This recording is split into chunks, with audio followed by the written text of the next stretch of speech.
Okay, looks like we are ready to come back here after the lunch break for our Board of Supervisors meeting here on August 6th, 2024. And we are on item 6.10, which is a hearing consideration of request for post-abatement hearing on account and proposed assessment of abatement 11195 Pingree Road, Clear Lake Oaks, California, APN number 035-491-26. And we have Community Development Director Maria Turner and Code Enforcement Manager Marcus Beltramo. Floor is yours. That was a very good introduction. I'll just hand the mic over to Marcus to continue. Thank you. And if I may, Vice Chair Crandall, so again, on the issue of the swearing of the witnesses, if there's anyone for this particular item in Zoom or I'm not noticing in the chambers if anyone's here on it, but I think maybe we'll check Zoom. Derek Horn. You might go by Derek Flattery.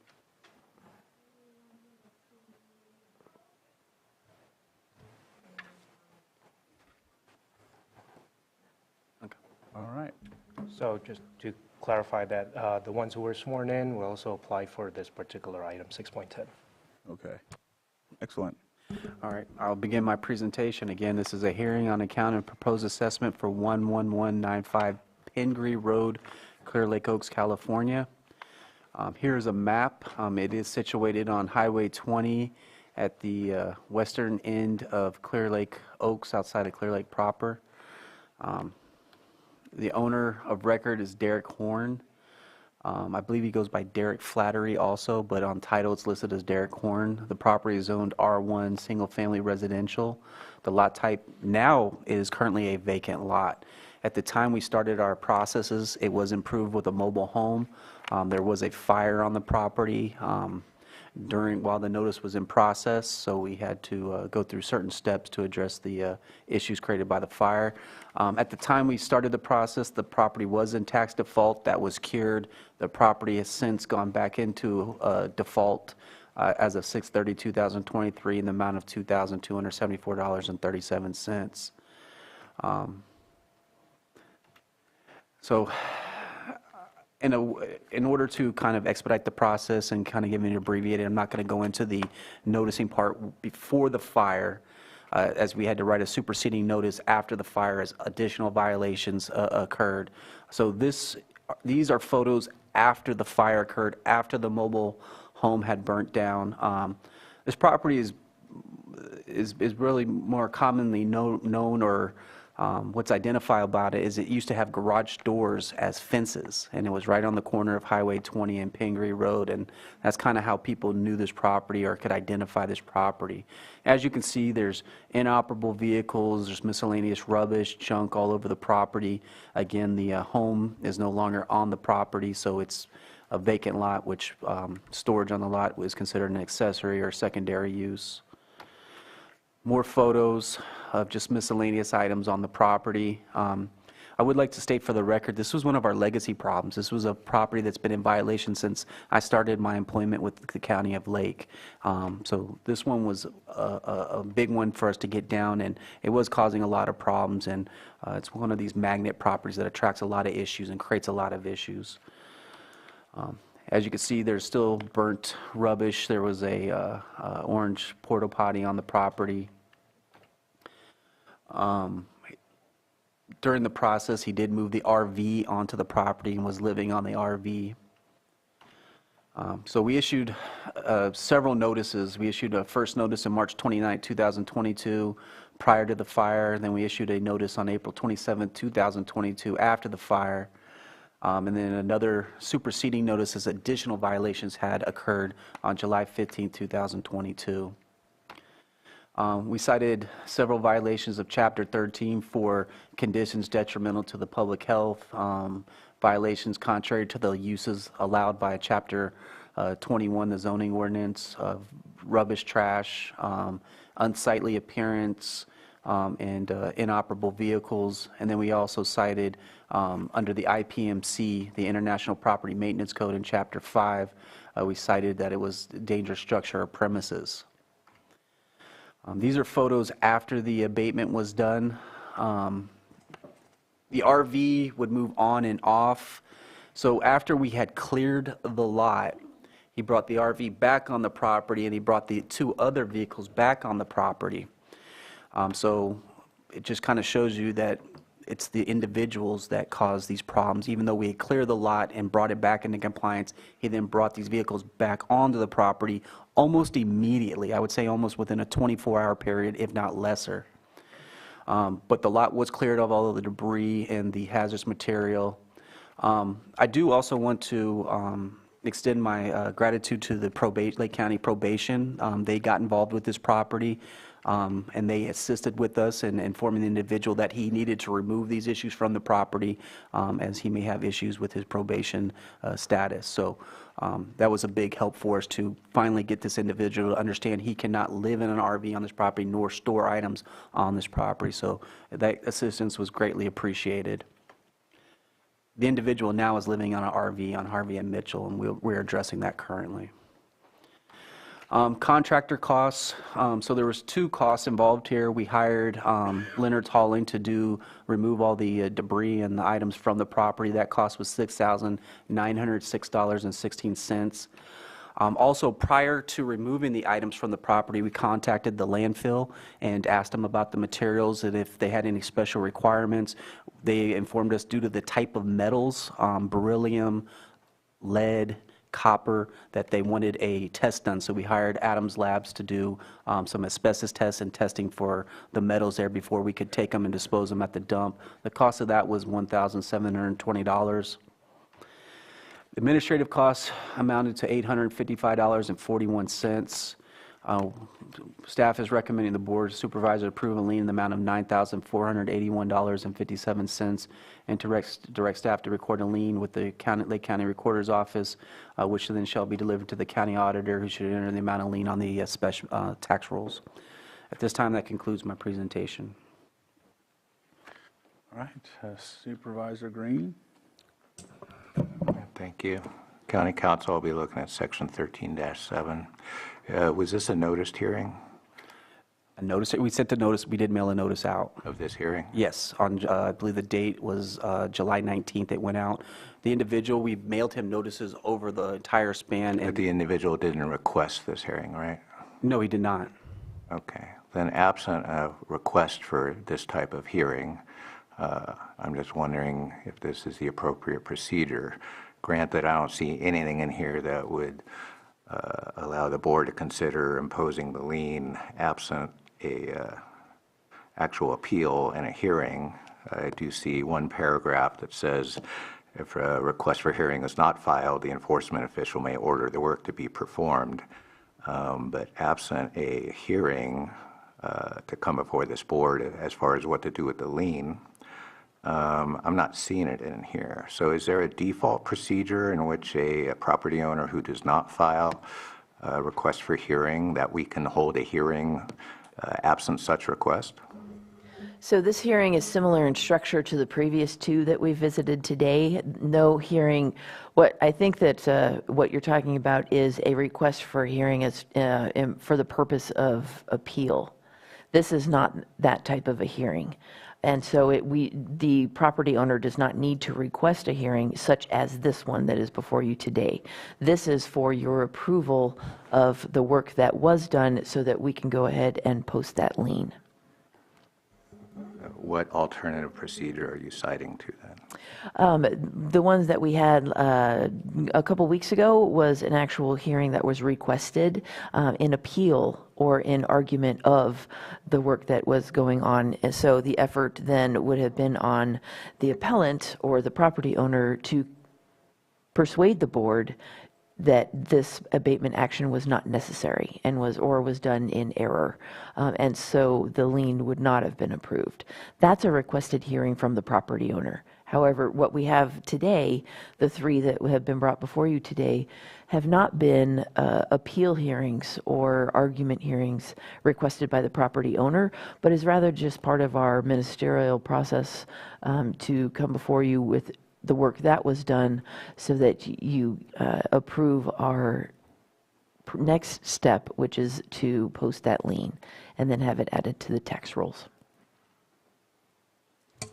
So I think for this particular hearing, I think in part would be based on Lake County Code, Section 13-42, on the hearing on account and proposed assessment, and those sets of procedures following through with liens and collections under Section 13-43. All right, Supervisor Sabatier?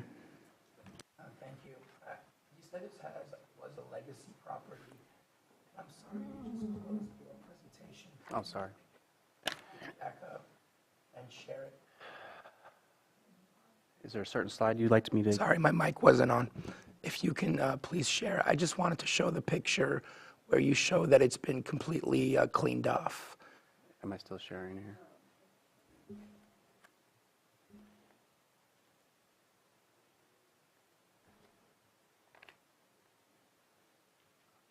I'm sorry, It should be like the last slide. these Yeah, ones. right there. And so if I'm correct, this is from the street looking into the property. No, it's not. It's from Highway 20 is off to the right. Pingree is to the further part of the photo. This is on a vacant lot to the west of this property. So where exactly is so you're taking the picture from a vacant lot looking into the property next Yes. door?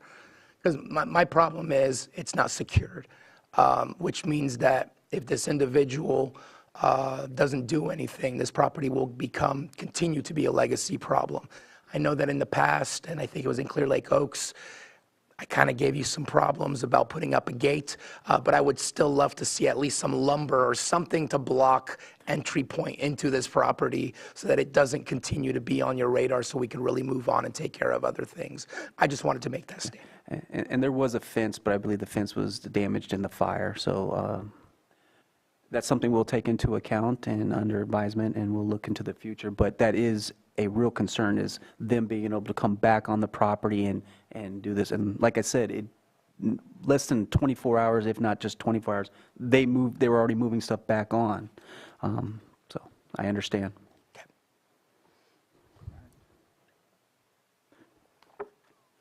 I know that there was no one else that swore in, so I'll go ahead and open it up to the public just for the sake of doing it. There's anyone on Zoom? Nope. All right, I'll bring it back to the board for action. And I do know this has been a legacy issue, so I'm glad to see it come across the pipeline. So Now, this property, we had to deal with it, and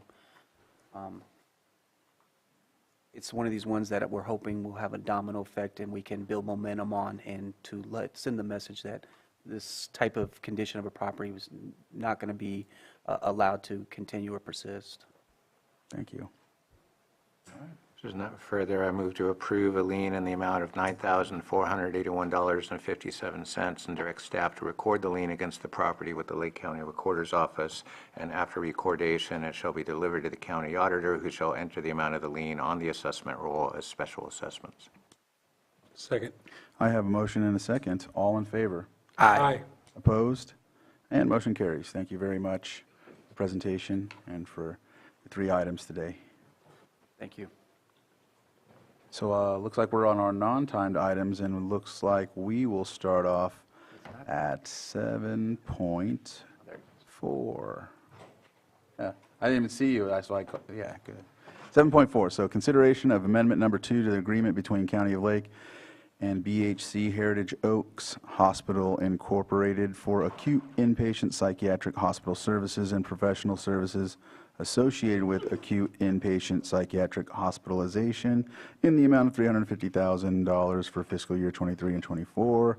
And we have Behavioral Health Director Elise Jones here. Good morning. Thank you, Mr. Chair. Board, this amendment for Behavioral Health Heritage Oaks Hospital is for payment of acute inpatient psychiatric hospitalization services, and will close out our fiscal year 23-24 costs for that hospital. Sorry about that. All right, are there any questions? Open it up for the public. Not hearing anything, I'll bring it back to the board. Mr. Chair, I move to approve amendment number 2 to the agreement from the County of Lake and BHC Heritage Oaks Hospital, Inc. for acute inpatient psychiatric hospital services and professional services associated with acute inpatient psychiatric hospitalization in the amount of $350,000 for fiscal year 23-24 and authorize the board chair to sign. Second. I have a motion and a second. All in favor? Aye. Opposed? And motion carries. All right. We will move on to 7.5, consideration of agreement between County of Lake and Creative Alternatives, Inc., Incorporated, for specialty mental health services in the amount of $100,000 for fiscal year 24 and 25. Director Jones. Thank you very much, Mr. Chair, Board. So this Creative Alternatives is an out-of-county provider of short-term therapeutic residential treatment services. These are services, these are formerly known as group homes. And so and I'm sorry, but we're going to be seeing an increase of contracts with Lake County for out-of-home STRTP placements. That's what it stands for, group home placements. And the piece of legislation that was recently passed, which changes some things about which counties are responsible for these, makes it so Lake County has to keep our kids on our Medi-Cal and be responsible for those services. There was a previous piece of legislation that, again, I'm a little off my game today, I guess I normally can recall those, but it allowed counties to presumptively transfer to the county where the youth was going. So if we had a youth that was going to a group home in Butte County, we would usually apply for presumptive, we would transfer that youth and they are now Lake County or Butte County's youth. If they would come back to Lake County, we would deal with them at that time. The new law says, for a variety of reasons, that wasn't such a great idea. So now the county of, the placing county must keep and hold those kids. STRTPs are bill fee-for-service Medi-Cal for specialty mental health services. So the room and board portion of that, I believe, is covered by DSS, but then the specialty services that are provided within the milieu, we cover. So again, this will be the first of many, I anticipate, since we have very few, if any, actually, STRTPs in county for Lake County youth. So that's what we got going on. No questions? All right. Supervisor Green. So I appreciate how difficult it is. STRTPs is the highest of the high-level treatment options, but Turlock, that's a long haul. So I think you're correct. There's no STRTPs within Lake County. And I see Ms. Dillman Parsons here, but I don't know that there's anything in Northern California. So There are. do we have other STRTP contracts closer to home? Forthcoming. There will be more. Not all of them are the same, obviously, and so different placements are. We have some very some youth with some very high needs that can be very difficult to keep safe, and so these placements tend to be it's not ideal, but youth safety is paramount. It is far away. I agree, but. Thank you. All right, so I'll go ahead and open it up for the public. Is there any public input on this item, online or on Zoom? Nope. All right, I'll bring it back to the board for action. Move to approve the agreement between County of Lake and Creative Alternatives, Inc. for specialty mental health services in the amount of $100,000 for fiscal year 2024-25 and authorize the chair to sign. Second. I have a motion and a second. All in favor? Aye. Opposed? And motion carries. Next item on the agenda is 7.6, or is that right? No, 7.5, I'm sorry. No, that was. 7.5. Okay, so do you have another one? Do I? No, if I don't, I don't. I'm You good. don't, so- She was sitting there, so I was thinking she had another one. My fault. It's just being weird. It is 7.6. Consideration 2A, rescind action taken on item 5.14 on July 23rd, 2024. Approval of contract between County of Lake and California Department of Social Services for agency adoption services and resource family approval, family evaluations in the amount of $1,218,968, and authorize the chair to sign, adopt resolution of the Board of Supervisors approving the standard agreement number 23-5021A1 between the County of Lake and California Department of Social Services for Resource Family Approval Program Adoptions Program merge, and authorizing the Director of Social Services to sign the standard agreement. Social Services. So, thank you. And I'm going to ask that there be no action taken on this today. Hold it for a future agenda or request that it be removed. There are some errors that need to be corrected. Namely, CDSS does not want my signature. They want the Board of Supervisors' signature, so we need to correct the documents to reflect that. Okay. Do we have any comments or anything of the like? No? So I'll open it up for public, as there's none here in the room. So is there any in Zoom? None in Zoom. So we'll go ahead. Do we have to motion to do this, or we just? No, so it would be essentially pulling the item for a later date under the request of the Director of Social Services. All right. Well, if Okay. that's the case, then we'll look forward to this coming to us in the future. Thank you. Thank you. All right. So, do you think we can? All right, I think we can. So we'll go on to 7.2. Consideration of A, bid number 24-40 for the supply of bulk number 2 diesel fuel and unleaded gasoline. B, Nick Barbieri Trucking's bid for number 2 diesel fuel and unleaded gasoline. And C, agreement between the County of Lake and Nick Barbieri Trucking for the supply of diesel fuel and unleaded gasoline from July 1st, 2024 through June 30th, 2027, and authorize the chair to sign.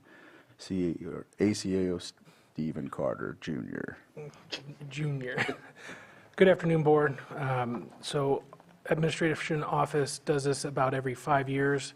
We do bulk fuel for both diesel and gasoline, as well as propane. That's why you see both of them on today. On June 13th, we sent out the request for sealed bids. That's where we know it's going to be over 50,000. And we did receive two different respondents, Nick Barbieri Trucking. So what they bid on is just basically their profit margin above OPEC rate, the San Francisco OPEC rate of the day. So the trucking company, so I don't have to say it again, bid 10 cents basically profit, and Westgate Petroleum was the second bidder, which was 19.5 cents. So as a sealed bid goes, it goes to the lowest responsible bidder. So we are requesting that you allow us to contract with Nick Barbieri Trucking. I can't say it.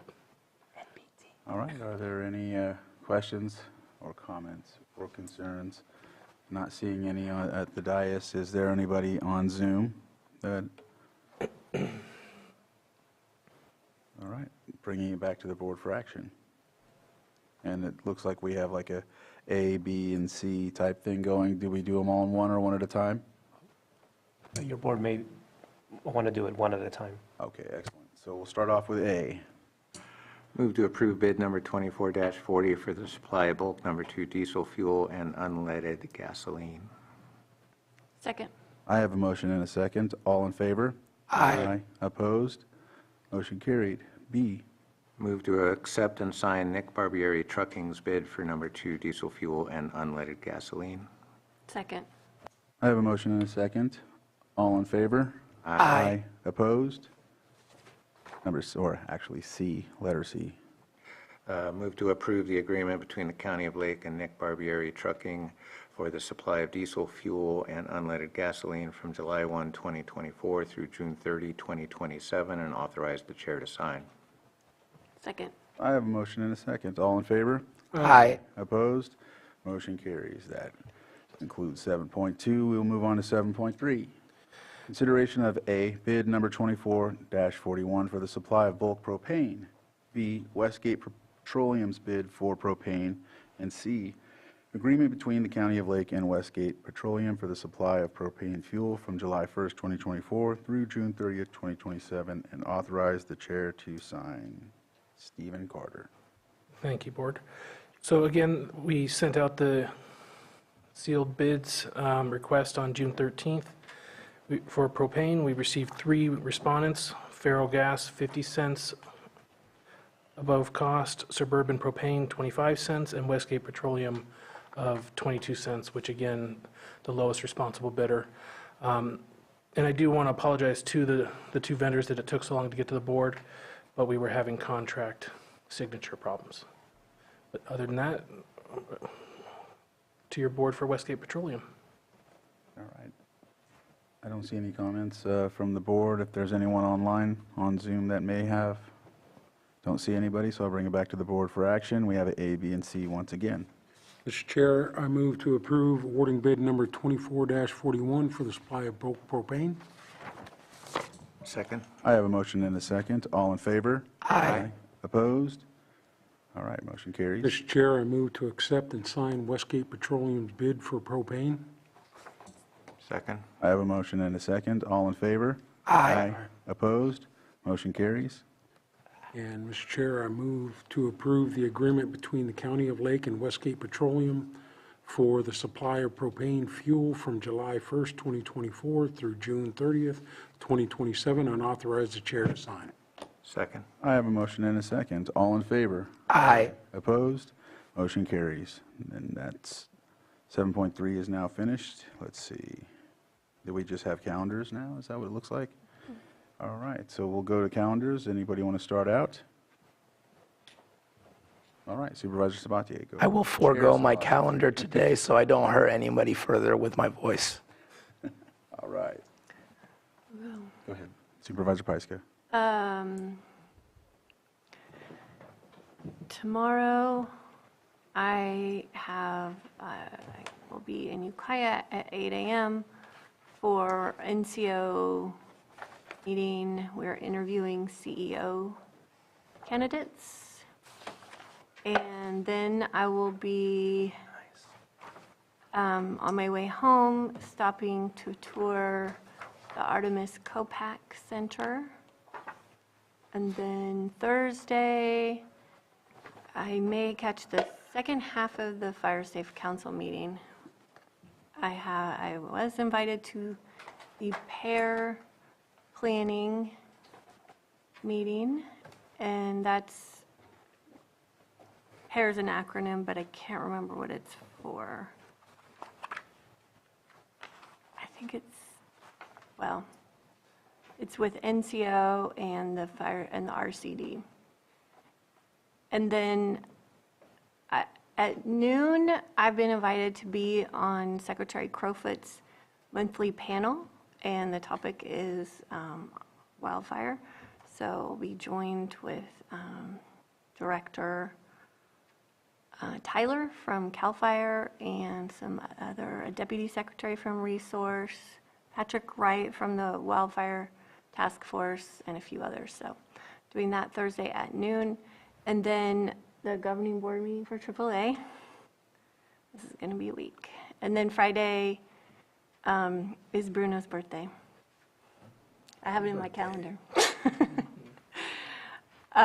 So don't forget that. What are we doing?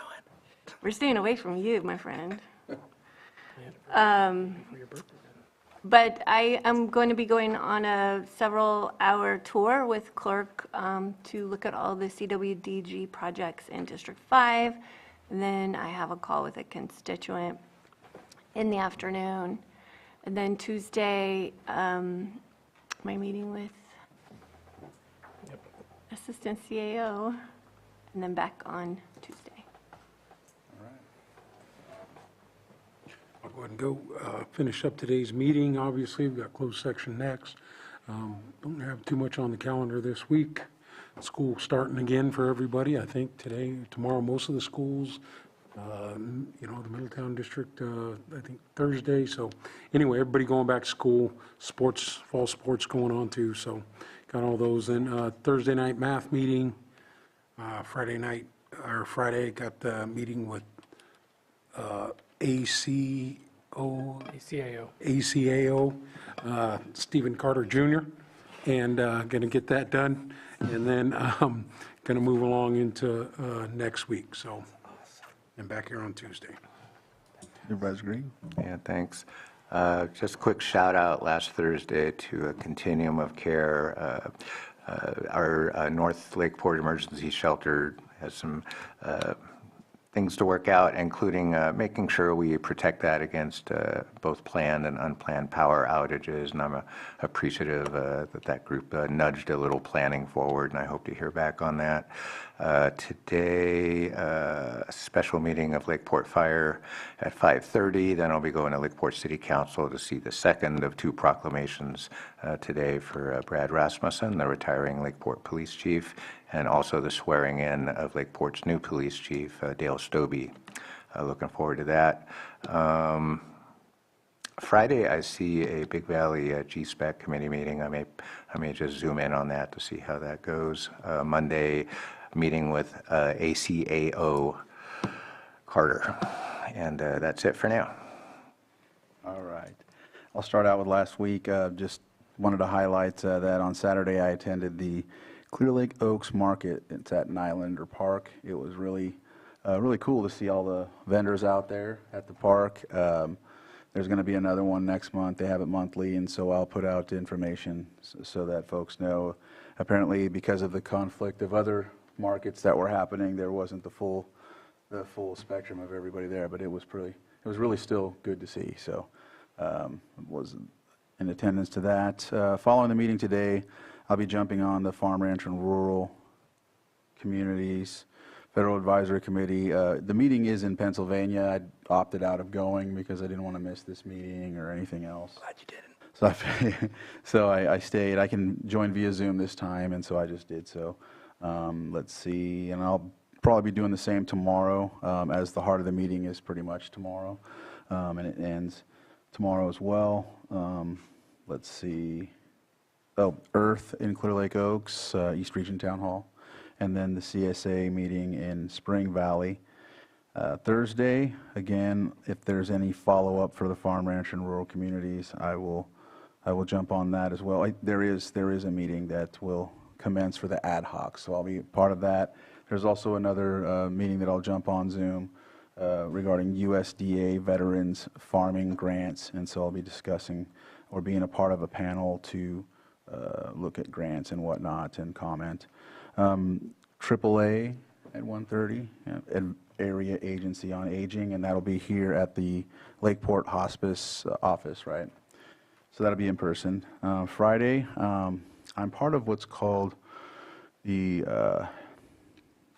Institute for Local Government, Sustainable and Resilient Communities, and a Resilient Communities Advisory Panel, and this is the first meeting that we've had. I was recently asked to be a part of it, I want to say in early June, and so they've pushed it forward, and so I'll be doing that. It has city council members, county supervisors, district board members for like special districts or water districts or anything of the like, so we'll be a part of that. And then, of course, it's Bruno's birthday, so I could see now why he's trying to protect his voice so he can like sing that day or something. I don't know, but so we got Monday a CAO meeting or a CAO meeting with Stephen Carter Jr. PG&E meeting, is that something we're doing, or is that the week after? It's next week. It's okay. So there's a next week PG&E meeting. And then Central Region Town Hall, that's in the evening at the Lucerne Alpine Senior Center, and on Monday evening, and then I'll be back here for the board meeting Tuesday. With that, it looks like we've covered all of our agenda items except for closed session, so I'll go ahead and start reading those off. And my agenda is like, okay, there it goes. All right, so 8.1. Public employee appointment pursuant to Government Code Section 54957B1, interviews for Animal Control Director, appointment of Animal Control Director, and 8.2, conference with legal counsel, existing litigation pursuant to Government Code Section 54956.9D1, in response to National Prescription Opiate litigation MDL number, multi-districts litigation, is that what it is? Yeah. Number 2804, case number 17-MD-2804. With that, we'll go into closed session.